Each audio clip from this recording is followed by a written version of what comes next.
This is not about fighting crime.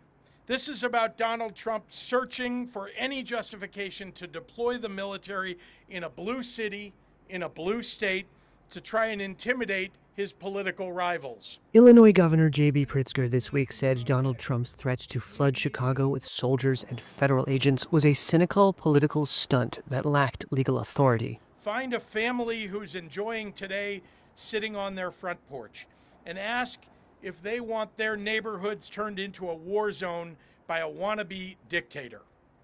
But privately, the Democratic governor and Chicago Mayor Brian Johnson began discussing what they could do to shield Chicago from a federal deployment like those underway in Los Angeles and Washington, D.C.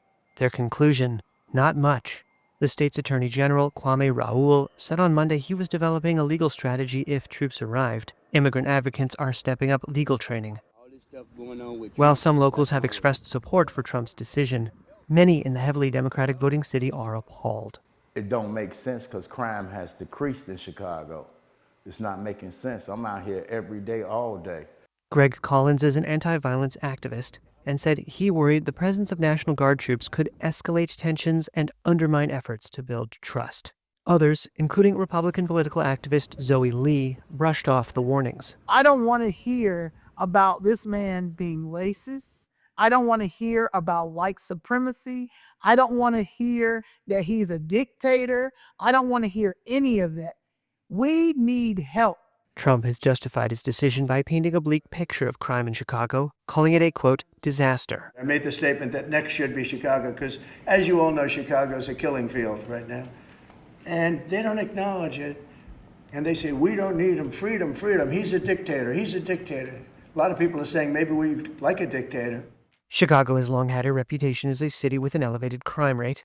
There have been 1,229 shootings so far this year, but data show the city has made marked progress since the end of the pandemic. Its July homicide rate of 1.66 per 100,000 residents ranks it below Washington, New Orleans, Kansas City, and Little Rock, Arkansas, among other cities. He is only targeting cities with African-American mayors. He's only targeting cities in blue states, even though red states have higher murder rates than blue states. So if he actually was serious about crime, he wouldn't be starting in Chicago. Peter Cunningham is with the community violence prevention nonprofit Chicago CRED. He says the pattern in Trump's troop deployments makes his objectives clear. That's why they're sending them to Washington, D.C., and I'm sure they'll be willing to send them to Chicago and to Illinois. But they're not going to help us.